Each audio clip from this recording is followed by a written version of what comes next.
installé avec mon frère depuis 11 ans, donc à Château-Renard, au cœur de la Provence.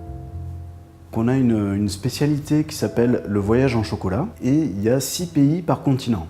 Et chaque parfum se rapporte au pays. Donc par exemple pour l'Irlande, c'est une ganache au chocolat blanc caramélisé et Bailey. Pour le Maroc, c'est une ganache au thé à la menthe. Pour le Mexique, un praliné au maïs, etc. Et ce qu'on privilégie, c'est donc le choix des matières premières.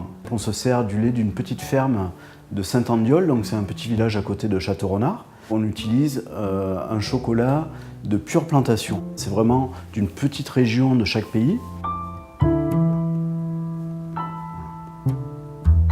C'est une recette que j'ai créée pour le concours Meilleur ouvrier de France en 2011.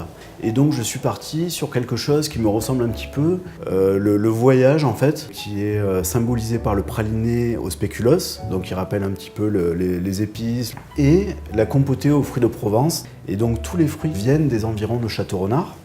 Donc pour mettre cette recette en œuvre, donc je fais compoter les pommes, les poires, les figues avec du sucre, jusqu'à ce que ça s'épaississe légèrement.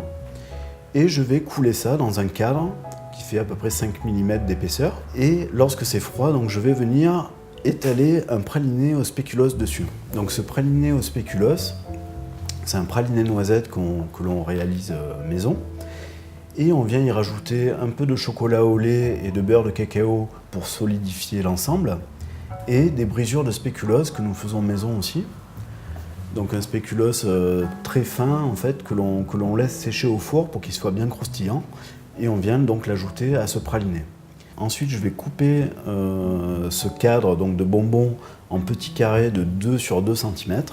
Et je vais venir enrober ça de chocolat noir ou chocolat lait et le décorer d'un petit flocon pour que ça symbolise donc ce flocon de Provence.